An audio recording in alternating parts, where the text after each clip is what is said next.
بسم الله الرحمن الرحيم الحمد لله رب العالمين والصلاة والسلام على سيد الأنبياء والمرسلين محمد وآله وأصحابه أجمعين أما بعد فقد قال رسول الله صلى الله عليه وسلم لا يزال الناس بخير ما لم يتحاسدوا وقال رسول الله صلى الله عليه وسلم الحسد يأكل الحسنات كما تأكل النار الحطب او كما قال عليه الصلاة والسلام۔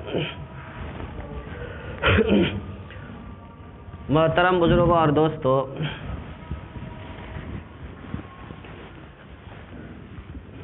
ایک حدیث پاک ماقبل کے ہفتوں میں پڑھی گئی ہے، پچھلے ہفتوں میں پڑھی گئی ہے۔ اسی حدیث کی روشنی میں دو باتیں اب تک بیان کی جا چکی، اب اس ہفتے تیسری بات بیان کی جائے گی۔ اس حدیث میں کیا کہا گیا؟ اس حدیث میں اللہ کے رسول صلی اللہ علیہ وسلم نے یہ ارشاد فرمایا تھا کہ ثلاثۃ لا یستجاب دعاؤہم، کہ تین آدمی ایسے ہیں کہ جب وہ اللہ سے دعا مانگتے ہیں تو لا یستجاب دعاؤہم، اللہ تبارک و تعالی ان کی دعا قبول نہیں کرتا ہے، جبکہ اللہ نے قرآن میں وعدہ کیا وَإِذَا سَأَلَكَ عِبَادِي عَنِّي فَإِنِّي قَرِيبٌ أُجِيبُ دَعْوَةَ الدَّاعِ إِذَا دَعَانِ۔ اللہ نے وعدہ کیا کہ جب بندہ مجھ سے دعا مانگتا ہے تو میں اس کی دعا قبول کرتا ہوں۔ اللہ نے قرآن میں وعدہ کیا ادعونی استجب لکم، تم مجھ سے دعا مانگو میں تمہاری دعا قبول کروں گا۔ لیکن اللہ کے رسول صلی اللہ علیہ وسلم فرماتے ہیں ثلاثۃ لا یستجاب دعاہم، کہ تین آدمی اتنے بدبخت ہیں، اللہ تبارک و تعالی ان سے اتنا ناراض ہے کہ لا یستجاب دعاہم، جب وہ اللہ سے دعا مانگتے ہیں تو اللہ تبارک و تعالی ان کی دعا قبول نہیں کرتا ہے۔ وہ تین آدمی کون ہیں؟ سب سے پہلے نمبر پر فرمایا اللہ کے رسول صلی اللہ علیہ وسلم نے آکل الحرام، کہ جو حرام خور ہوتا ہے اللہ تبارک و تعالی اس کی دعا قبول نہیں کرتا ہے۔ جو حلال اور پاکیزہ مال استعمال کرتا ہے اللہ تعالیٰ اس کی دعائیں قبول کرتا ہے، اور جو حرام خوری کرتے ہیں، حرام مال کماتے ہیں، حرام مال استعمال کرتے ہیں، ایسے لوگوں کی دعائیں اللہ تبارک و تعالیٰ قبول نہیں فرماتا۔ اس کے بعد فرمایا وَمُكْثِرُ الْغِيبَةِ، دوسرا وہ شخص ہے جو غیبت میں لگا رہتا ہے، لوگوں کے تذکرے میں لگا رہتا ہے، لوگوں کی برائیاں بیان کرنے میں لگا رہتا ہے، تو ایسے آدمی کی بھی دعا اللہ تبارک و تعالیٰ قبول نہیں فرماتا ہے۔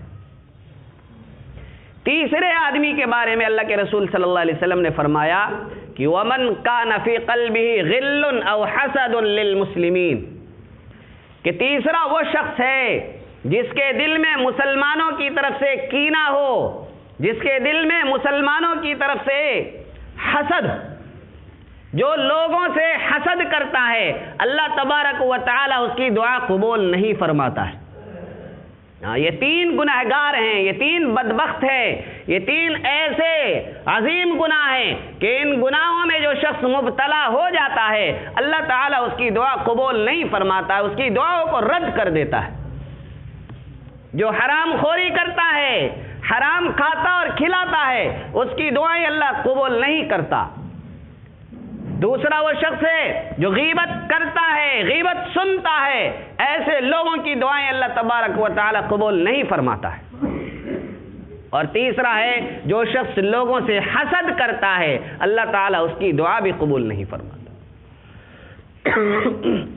حسد اتنا عظیم گناہ ہے کہ اللہ تبارک و تعالی نے قرآن میں اس کے بارے میں آیت نازل فرمائی ہے۔ چنانچہ پڑھتے ہیں ہم لوگ، عام طور پہ لوگوں کو یہ صورت یاد ہوتی ہے قُلْ أَعُوذُ بِرَبِّ الْفَلَقِ، اللہ تعالیٰ نے اپنے نبی صلی اللہ علیہ وسلم کو حکم دیا ہے، اور یہ قرآن ہر مسلمان کے لیے بلکہ دنیا کے ہر انسان کے لیے آیا ہے، تو گویا کہ ہر انسان کو یہ حکم دیا جا رہا ہے۔ سب سے پہلے اللہ نے اپنے نبی صلی اللہ علیہ وسلم کو حکم دیا، اور پھر اس کے بعد دنیا کے ہر انسان کو حکم دیا کہ قل کہو اعوذ برب الفلق من شر ما خلق، پھر آخر میں کہا گیا وَمِن شَرِّ حَاسِدٍ إِذَا حَسَدٍ، کہ حسد کرنے والا جب حسد کرے تو حسد کرنے والے کی برائی سے اللہ میں تیری پناہ چاہتا ہوں۔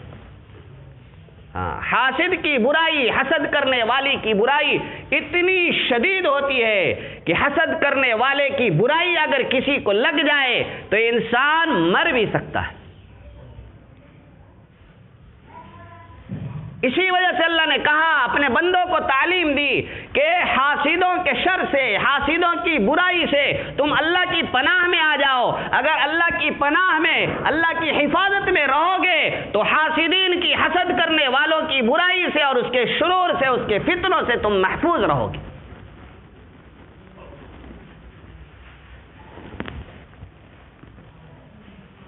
اللہ کے رسول صلی اللہ علیہ وسلم نے حسد کی برائی بیان کرتے ہوئے فرمایا، سب سے پہلے ہمیں یہ سمجھنا ہے کہ حسد کہتے کس کو؟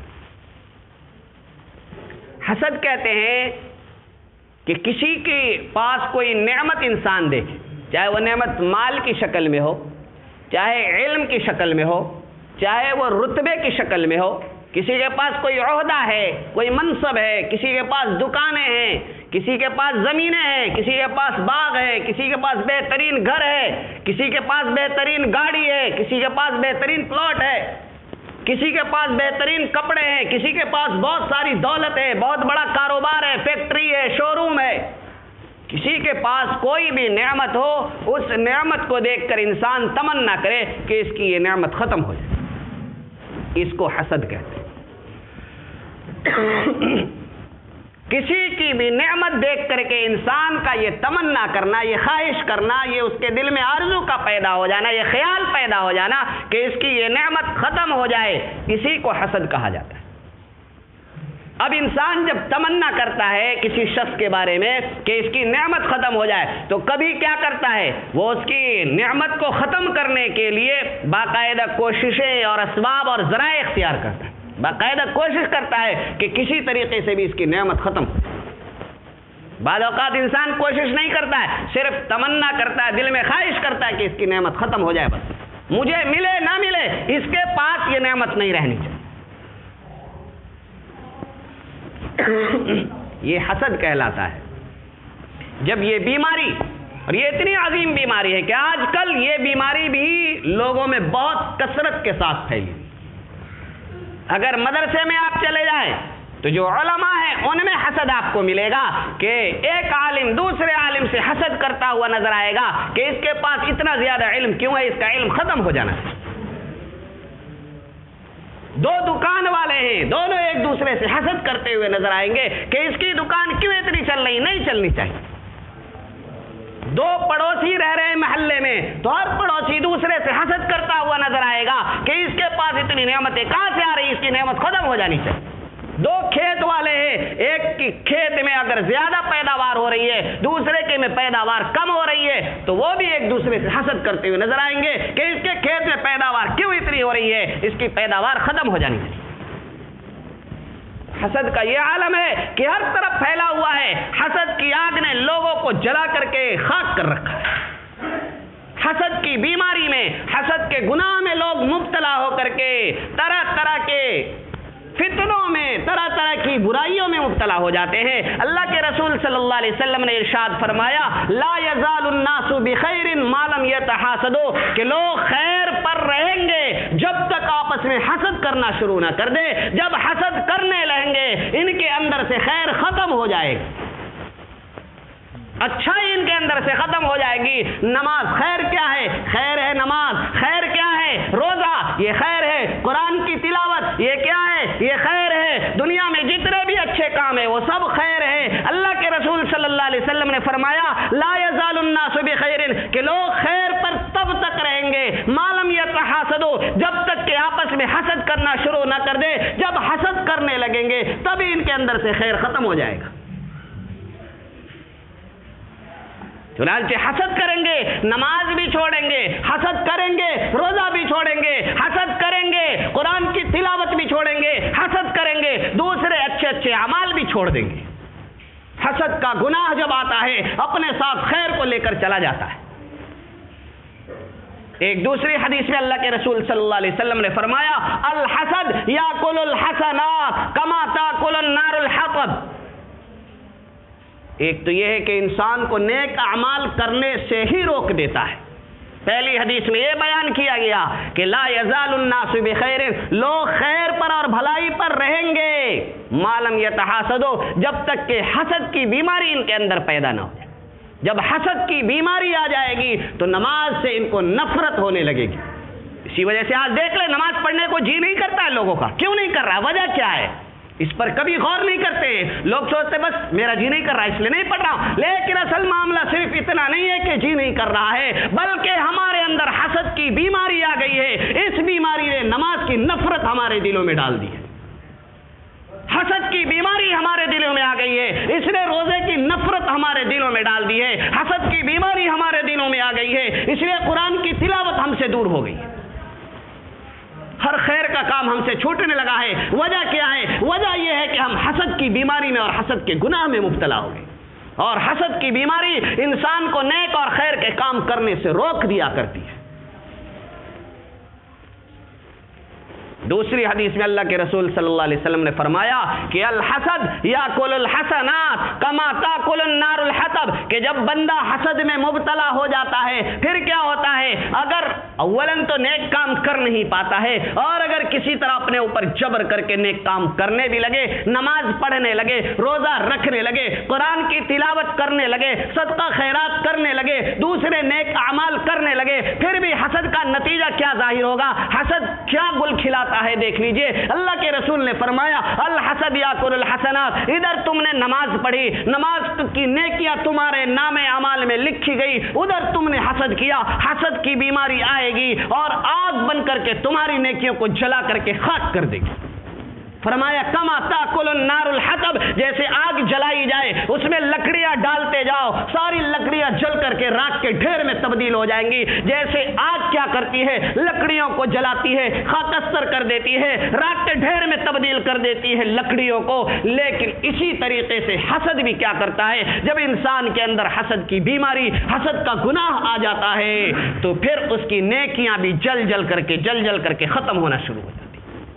تو انسان محنت کر کے نماز پڑھ رہا ہے، انسان محنت مشقت کر کے روزہ رکھ رہا ہے، انسان محنت مشقت کر کے نیکیاں کر رہا ہے، قرآن کی تلاوت کر رہا ہے، صدقہ خیرات کر رہا ہے، طرح طرح کے نیک کام کر رہا ہے، لیکن نتیجہ کیا نکلتا ہے؟ نتیجہ یہ نکلتا ہے کہ حسد کی بیماری تمام نیکیوں کو جلا کر کے ختم کر دی. تو ایک طرف سے انسان نیکیاں کر رہا ہے، دوسری طرف سے حسد کر کے اپنی نیکیوں کو جلا کر کے ختم کر دے رہا ہے، بھسم کر دے رہا ہے. اس سے آگے حسد کا سب سے بڑا نقصان اللہ کے رسول صلی اللہ علیہ وسلم نے فرمایا، دو نقصان ہو گئے. پہلا نقصان، پہلا اثر حسد کا یہ ہے کہ انسان کا نیک کام کرنے کو جی ہی نہیں کرتا، اور اگر کسی طرح نیک کام کر لے تو یہ حسد اس کی نیکیوں کو کھا جاتا ہے. اللہ کے رسول صلی اللہ علیہ وسلم نے اس سے بڑا نقصان بیان فرمایا کہ لا یجتمع فی جوف عبد الایمان والحسد. فرمایا کہ انسان کے سینے میں ایمان اور حسد یہ دونوں ایک ساتھ نہیں رہ سکتے. اگر ایمان ہے حسد نہیں رہ سکتا، اگر حسد ہے تو ایمان نہیں رہے گا. حسد کی بیماری نیکیوں کو کھاتے کھاتے ایک موقع اور ایک وقت ایسا بھی آئے گا کہ اس کے ایمان کو بھی حسد کی بیماری کھا جائے گی، ایمان بھی چھن جائے گا اس سے. حسد کی بیماری اتنی خطرناک بیماری ہے کہ یہ حسد اولا نیک کام سے روکتی ہے، پھر جب حسد کی بیماری آگے بڑھتی ہے، ترقی کرتی ہے، تو پھر انسان کی نیکیوں کو کھانا شروع کر دیتی ہے، اور پھر حسد کی بیماری جب آگے بڑھتی ہے تو انسان کے ایمان کو ہی ختم کر دیا کرتی ہے. اس لیے حسد سے بچنے کی ضرورت ہے، حسد سے بہت دور رہنے کی ضرورت ہے. ایک واقعہ بیان کیا ہے بات کو سمجھنے کے لیے کہ ایک آدمی بہت مالدار تھا، بہت پیسے والا تھا، اس کے دو بیٹے تھے. ایک وقت ایسا آیا کہ باپ بیمار ہو گیا، اس کا آخری ٹائم آ گیا تھا، وہ مر گیا. مرنے کے بعد اس کے دونوں بیٹوں نے کیا کیا؟ جتنا بھی ڈھیر سارا مال تھا آپس میں آدھا آدھا کر کے تقسیم کر دیا. اس میں جو چھوٹا لڑکا تھا اس نے کیا کیا؟ سارا مال لے کر کے اپنا کاروبار الگ کر لیا اور باقاعدہ کاروبار، تجارت شروع کر، بزنس شروع کر دیا. اور اللہ کے لیے اپنے دل میں اخلاص رکھتا تھا، غریبوں کے حقوق کا، یتیموں کے حقوق کا، مسکینوں کے حقوق کا، اللہ کے جو حقوق اس کے اوپر آئے تمام حقوق کا خیال رکھتا تھا، اللہ کے راستے میں خرچ کیا کرتا تھا، غریبوں کی مدد کیا کرتا تھا، ضرورت مندوں کی، کوئی بھی ضرورت مند آ جاتا ہر ایک کی خوب مدد کیا کرتا، دل کھول کر کے اللہ کے لیے خرچ کیا کرتا۔ اس طریقے سے اللہ تبارک و تعالی نے اس کے مال میں برکت دی اور اس طریقے سے مال اس کا بڑھتا گیا، اس کی تجارت پھیلتی گئی اور بہت مال و دولت کا مالک ہو گیا وہ۔ اور دوسرا جو بڑا بھائی تھا اس نے اپنے پیسوں کو ویسے ہی برباد کرنا شروع کیا، گمراہی کے راستوں پر، غلط راستے پر چل پڑا، کبھی زنا کے اڈوں پہ پہنچ کے پیسے برباد کر رہا ہے، کبھی شراب کے اڈے پہ پہنچ کے پیسہ برباد کر رہا ہے، کبھی جوا کھیل کے پیسوں کو برباد کر رہا ہے۔ اپنے معاشرے میں نظر دوڑائیں، آپ دیکھیں گے کہ جواری سب جوا کھیل کھیل کر کے کیا کر رہے ہیں، پیسوں کو برباد کر رہے ہیں، شراب کے پیچھے، لڑکیوں کے پیچھے اپنے پیسوں کو برباد کر رہے ہیں۔ ہم اپنے معاشرے میں دیکھ لیں، لڑکیوں کے پیچھے پیسے برباد کرتے ہوئے نظر آئے۔ اگر کوئی ان کی بہن کو چھیڑ دے تو غصے سے آگ بن جائیں گے، آگ بگولا ہو جائے گی، اور یہ دوسروں کی بہن کو چھیڑے تو بڑے خوش ہوں گے اور کمال سمجھتے ہیں اس کو۔ یہ بے غیرتی، بے حیائی، بے شرمی کی انتہا ہے، آنکھ کا پانی مر گیا اس شخص کا۔ دوسرے کی بہن کو چھیڑتے ہوئے اسے مزہ آتا ہے اور جب اس کی بہن کو چھیڑا جاتا ہے تو غصہ ہو جاتا ہے۔ اس سے بڑھ کر بے حیائی، بے شرمی اور بے غیرتی کی بات اور کیا ہوگی؟ یہ نوجوان ہے، یہ بے غیرت ہے، بے حیا ہے، نامرد ہے وہ شخص جو دوسری کی بہن پر غلط نگاہ ڈالتا ہے۔ کمال کی چیز نہیں ہے، یہ اس کی نامردی کی بات ہے، نپنسک ہے وہ شخص، ہجڑا ہے وہ شخص جو دوسرے کی بہن پر غلط نگاہ ڈالتا ہے۔ کمال سمجھتے ہیں، فخر سمجھتے ہیں دوسرے کی بہن بیٹیوں کو چھیڑنے کو، کہتے فلاں لڑکی کو میں نے پٹا لیا، شرم نہیں آئی، بے غیرت ہو گئے تو یہی منہ لے کر کے اللہ کے سامنے کھڑے ہو سکتے ہو، اپنے نبی کے سامنے کھڑے ہو سکتے ہو؟ ایسی بے غیرتی آ گئی ہے نوجوانوں میں، اس بے غیرتی نے ہمیں ہر جگہ ذلیل و رسوا کر کے چھوڑا ہے۔ آج جو غیروں نے مسلمانوں پہ ظلم ڈھائے، اس کی وجہ کیا ہے؟ ہمارا نوجوان بے حیا ہو گیا، شیطان اسے مسجد سے دور لے گیا ہے، کہاں؟ شیطانی اڈوں میں لے گیا۔ اس کے چہرے سے یہ دکھتا نہیں کہ مسلمان ہے۔ بہت سارے لوگ مدرسے میں آتے ہیں، بہت سارے لوگ شکوہ کرتے ہیں کہ مدرسے کے بچے ہمیں سلام نہیں کرتے ہیں۔ میں پوچھتا ہوں، تم سر سے پیر تک کوئی نشانی دکھاؤ کہ تم مسلمان ہو، تمہیں کس بنیاد پہ سلام کیا جائے؟ مجھے بتاؤ، کس بنیاد پر تم نے سلام کا مطالبہ کیا ہے؟ سر سے لے کے پیر تک ایک نشانی مجھے دکھا دو کہ تم مسلمان ہو۔ کس بنیاد پہ مسلمان ہونے کا دعویٰ ہے؟ تمہارے سر پہ ٹوپی ہے؟ نہیں ہے، کس بنیاد پہ تم مسلمان لگو گے؟ تمہارے چہرے پہ داڑھی ہے؟ نہیں ہے، کس بنیاد پہ مسلمان ہونے کا دعویٰ کرتے ہو؟ کیا تمہارے چہرے سے ایمان کا نور، اعمال صالحہ کا نور نظر آ رہا ہے؟ نہیں، گناہوں کی تاریکی چھا رہی تمہارے چہروں پر، گناہوں نے بے حیائی میں مبتلا کر دیا ہے۔ کس بنیاد پہ سلام کا مطالبہ کرتے ہو؟ شرم نہیں آتی ہے کہ ایک مولوی سے، ایک حافظ سے، ایک قرآن و حدیث کے طالب علم سے یہ خواہش اور تمنا کرتے ہو کہ وہ تمہیں سلام کرے؟ ہونا تو یہ چاہیے تھا تم اس کے پیروں کو دھو کر کے وہ پانی پی لیتے، یہ بھی تمہارے لیے نجات کا سبب بن جاتا۔ تم نے قرآن و حدیث پڑھنے والوں کو گھٹیا سمجھ رکھا ہے، بے شرمی کی انتہا ہو گئی۔ انہیں سراخوں پہ بٹھاتے ہو جو بے حیائی کے کام میں مبتلا ہے، جو روزانہ اللہ کے حکموں کو توڑ رہے ہیں، اللہ کے رسول کے دل پہ چھریاں چلا رہے ہیں، وہ تمہیں اچھے لگتے ہیں، اور جو قرآن و حدیث پڑھ رہے ہیں وہ تمہیں خراب لگتے ہیں۔ حسد نے، بیماری نے، گناہوں نے ہمیں کہیں کا نہیں چھوڑا، ذلیل و رسوا کر کے چھوڑ دیا ہے۔ آج جو ساری دنیا ہم پہ ظلم کر رہی ہے، تھوک رہی ہے، لات مار رہی ہے، اور ہمیں گندی اور گھٹیا نظروں سے دیکھ رہی ہے، ذلیل کر رہی ہے، رسوا کر رہی ہے، ہمیں حقیر نظروں سے دیکھ رہی ہے، اس کی وجہ کیا ہے؟ ہمارا نوجوان بے حیا، بے شرم، بے غیرت اور نامرد ہو گیا، اس لیے سب ہو رہا ہے۔ ان گناہوں نے ہمیں کہیں کا نہیں چھوڑا، مسجد سے ہم نے تعلق جو توڑ لیا، مسجد کے دروازے پہ کھڑے ہیں، اندر نماز ہو رہی لیکن آنے کو تیار نہیں۔ اگر کوئی دوست بلائے کہ چلو چلتے، فوراً دوڑتے ہوئے چلے جائیں گے، اللہ بلاتا ہے آنے کو تیار نہیں۔ دوست کا درجہ آپ کے نزدیک زیادہ بڑا ہے، اللہ کا درجہ کوئی ہے ہی نہیں، پھر کس منہ سے ایمان کا دعویٰ کرتے ہو؟ اگر ایمان پسند نہیں ہے، اگر اسلام پسند نہیں ہے، اگر قرآن پسند نہیں ہے، کھلا بغاوت کر دو، اعلان کر دو کہ میں ہندو ہوں، میں کافر ہوں، میں عیسائی ہوں، میں یہودی ہوں۔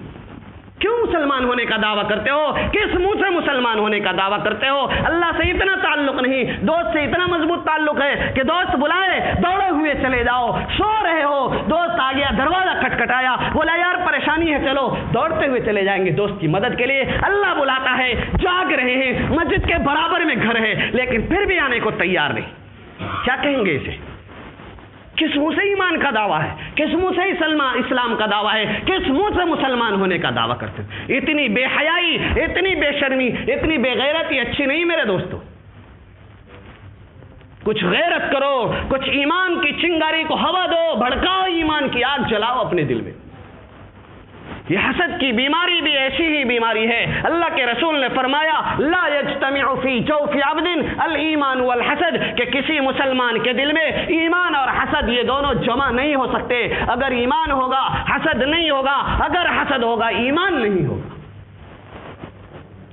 واقعہ سنا رہا تھا کہ دو بھائی تھے، دوسرا بھائی وہ غلط راستے پر چل پڑا، شراب، شباب، جوئے، ان سب میں پیسوں کو برباد کرنا شروع کر دیا۔ بالآخر سارے پیسے اس نے اسی طرح ختم کر دیے، برباد کر دیے، ضائع کر دیے۔ لیکن اس کا چھوٹا بھائی تھا، وہ اپنے بڑے بھائی کا بڑا احترام، بڑی شفقت اور مہربانی کے ساتھ پیش آتا تھا، اور دیکھا کہ بھائی کا سارا مال ختم ہو گیا ہے، پھر بھی اس کو سمجھاتا، اسے پیسے دیتا خرچے کے لیے، اس کے ہر ضرورت کا انتظام کرتا۔ لیکن ایک دن بیٹھے بیٹھے بڑے بھائی کے دل میں خیال آیا کہ یار مجھے لوگ فقیر کہتے ہیں، اس کو مالدار کہتے ہیں، اس سے مجھے بڑی ذلت محسوس ہوئی۔ تو اس کے دل میں شیطان نے وسوسہ ڈالنا شروع کیا اور حسد کی بیماری پیدا شروع۔ اس کے دل میں حسد کی بیماری آئی، سوچا اس کی دولت اور اس کی نعمت ساری چیزیں ختم ہونی چاہیے، تجھے ملے نہ ملے لیکن اس کی نعمت ضرور ختم ہونی چاہیے۔ پھر اس نے ترکیب اختیار کرنی شروع کر دی کہ کس طریقے سے اس کا مال ختم ہو سکتا ہے، کیا صورت، کیا طریقہ ہو کہ اس کا مال ختم ہو جائے۔ اس کو کسی نے پتہ بتایا کہ گاؤں میں ایک شخص رہتا ہے، وہ حسد کرنے میں بڑا مشہور ہے، اور حسد کرنے میں اتنا مشہور ہے کہ اگر کسی کے بارے میں کہہ دے کہ ارے اس کے پاس اتنا مال ہے، اگر ایسے بھی کہہ دے تو اس کا مال ختم ہو جاتا ہے۔ اتنا زہریلا خیال ہو چکا ہے، اس کے زہر کا اثر اتنا پھیلتا ہے کہ اگر ذرا سا بھی کسی سامان کو دیکھ لے اور کہہ رہے اس کے پاس اتنا اچھا سامان، وہ سامان اس کا ختم ہو جاتا ہے، برباد ہو جاتا ہے۔ تو بڑا خوش ہوا اور پہنچ گیا اس آدمی کے پاس اور کہا کہ دیکھو مجھے تم سے ایک کام کرانا ہے۔ کہا کہ کیا؟ کام سنا میں نے تم حسد کرنے میں بہت مشہور ہو، جس کے بارے میں کہہ دیتے ہو کہ کاش اس کا مال ختم ہو جاتا، اس کا مال ختم ہو جاتا ہے، تو مجھے تم سے یہ کام کرانا ہے کہ میرے بھائی کے پاس بہت مال ہے، تم یہ کام کرو، اس کے بارے میں حسد کرو، اس کے بارے میں اگر حسد کرو گے اس کا پیسہ ختم ہو جائے گا، وہ تباہ برباد ہو جائے گا، تو پھر میں تمہیں بہت سارا انعام دوں گا، میں تمہیں معاوضہ ادا کروں گا اس حسد کا۔ یہی آج معاشرے میں ہو رہا ہے، ایک بھائی دوسرے بھائی کو آگے بڑھتے ہوئے دیکھنا نہیں چاہتا، ہر بھائی دوسرے بھائی کی ٹانگیں کھینچ رہا ہے، اسی لیے کوئی نہیں آگے بڑھ رہا ہے، سب برباد ہو رہے ہیں، پورا معاشرہ جہنم کی آگ کا منظر پیش کر رہا ہے، پورا معاشرہ جل رہا ہے، ہر آدمی دوسرے کی ٹانگ کھینچ رہا ہے، اس کے بعد پیسہ کیوں ہوا، کوئی طریقہ اختیار کرو اس کا پیسہ ختم ہو جائے، یہ کیوں اتنی عزت پا رہا ہے، اس کو برباد کرنا، اس کو ذلیل کرنا، بے عزت کرنا ہے کسی بھی طریقے، ہر آدمی دوسرے کے پیچھے لگا ہوا ہے۔ ارے اسے بھی بڑھنے دو، تم خود بڑھ لو، محنت کرو، اللہ تمہیں بھی بڑھائے گا، کیوں دوسروں کو برباد کرنے میں تلے ہوئے ہو، کیا ملے گا اس سے، تمہیں تو کچھ نہیں، کہا مجھے ملے نہ ملے، حاسد اتنا خراب ہو جاتا ہے، اتنا گھٹیا سوچ والا ہو جاتا ہے، مجھے ملے نہ ملے، اس کو نہیں ملنا چاہیے، ختم، اس کے پاس نہ رہے، میرے پاس آئے نہ آئے، اس کے پاس تو نہیں رہنا چاہیے، اتنی گھٹیا سوچ والا ہو، اس کا دماغ اتنی گندگی کو اپنے اندر جمع کر لیتا ہے کہ یہ دوسرے کے پاس کسی بھی اچھی چیز کو دیکھنا ہی نہیں چاہتا۔ در حقیقت حسد کرنے والا اللہ پر اعتراض کرتا ہے کہ اللہ تو نے اس کو کیوں دیا، کیوں دیا تو نے اس کو، نہیں دے، کیوں دیتا ہے تو اسے، مجھے نہیں دیتا ہے نہ دے، لیکن اس کو بھی مت دے۔ یہ اللہ پر اعتراض کرتا ہے کہ تو نے کیوں اس کو دیا۔ اللہ پر اعتراض کرنے کے بعد کیا کسی کا ایمان سلامت رہ سکتا ہے؟ اسی لیے تو اللہ کے رسول نے فرمایا کہ ایمان اور حسد کسی کے سینے میں جمع نہیں ہو سکتے. حسد آئے گا، ایمان چلا جائے گا وہاں. اس نے اس کو تیار کیا، کہا کہ ٹھیک ہے، کہا کہ لیکن مجھے تو تمہارے بھائی کا جو سامان تجارت وغیرہ ہے اس کو دیکھنا پڑے گا. دیکھ کر کے جب میں کہوں گا تب میری نظر کا بھی اثر، میں اپنی نظر کے ذریعے زہر چھوڑوں گا اس کے اوپر، تب جا کر کے اس کی دولت ختم ہو سکتی ہے، اس کی تجارت برباد ہو سکتی ہے. کہا کہ ٹھیک ہے، فلاں دن جو ہے میرے بھائی کا تجارت کا سامان ٹرک پہ اور لاری پہ طرح طرح کے لد کر کے آنے والا ہے، تو فلاں راستے سے گزرے گا وہ پورا قافلہ، اس کا تجارتی سامان فلاں راستے سے نکلے گا، تم اس پہ نظر ڈال دینا، راستے پہ میں تمہیں بٹھا کر رکھوں. وہ متعینہ دن آ گیا، اس نے بٹھا رکھا تھا. اس کا بھائی، وہ چھوٹا بڑا بھائی آیا اور کہنے لگا تیار ہو جاؤ، اب 1 کلومیٹر کی دوری پر رہ گیا، وہ سامنے دکھ رہا ہے، آنے لگا. تو اس جو حسد کرنے والا تھا اس کی نگاہ ذرا کمزور تھی، اس کی نگاہ ذرا کمزور تھی، زیادہ دور کا نہیں، دور کی نظر کمزور تھی. جب قریب کوئی چیز آ جاتی تب اس کو وہ چیز دکھائی دیتی تھی.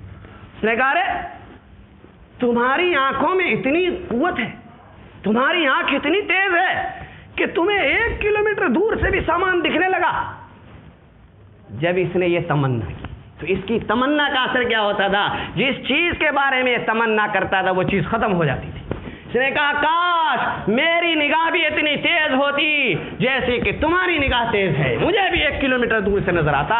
تبھی کیا اثر ظاہر ہوا، وہ بھائی جو اپنے بھائی کے لیے قبر اور کنواں گڑھا کھود رہا تھا، خود اس کے اوپر اثر ظاہر ہوا. اس کی آنکھوں کے بارے میں اس نے تمنا کی، فوراً اندھا ہو گیا، فوراً آنکھوں کی روشنی ختم ہو گئی اور چھن گئی. یہ اثر ظاہر ہوا. اسی لیے فرمایا گیا ہے من حفر بیرا لاخیہ فقد وقع فیہ، کہ جو دوسرے کے لیے گڑھا کھودتا ہے، جو دوسرے کے لیے کنواں کھودتا ہے، وہ خود ہی اس کنویں میں اور گڑھے میں جا کر کے گرتا ہے. اس نے اپنے بھائی کو تباہ و برباد کرنے کی کوشش کی تھی، یہ خود ہی تباہ و بربادی کے گڑھے میں گر گیا. تو حسد کی بیماری ایسی ہے جو انسان کو جلا کر خاکستر کر دیتی ہے. اللہ کے رسول نے فرمایا سب سے پہلے کیا، لا یزال الناس بخیر ما لم یتحاسدوا، خیر کا کام انسان کرتا رہے گا جب تک حسد کی بیماری اس کے اندر نہ آئے. حسد کی بیماری آئے گی خیر کے کام چھوڑ دے گا. پھر فرمایا الحسد یاکل الحسنات کما تاکل النار الحطب، حسد کی بیماری جب آتی ہے وہ نیکیوں کو جلا کر کے ختم کر دیا کرتی ہے. پھر اللہ کے رسول نے فرمایا لا یجتمع فی جوف عبد الایمان والحسد، کسی مومن کے دل میں، کسی آدمی کے دل میں ایمان اور حسد ایک ساتھ جمع نہیں ہو سکتے. حسد کی بیماری آئے گی، ایمان کی نعمت اس سے چھن جائے گی. اس لیے حسد کی بیماری سے ہمیں بہت دور رہنے کی ضرورت ہے. حسد کی بیماری سے نفرت کرنے کی ضرورت ہے. سور کو دیکھ کر جیسے گھن پیدا ہو جاتی ہے، ہمارے طبیعت میں نفرت اور گھن کراہت پیدا ہوتی دیکھ کر کے، ایسے ہی حسد کو دیکھ کر کے ہمارے اندر گھن پیدا ہوتی.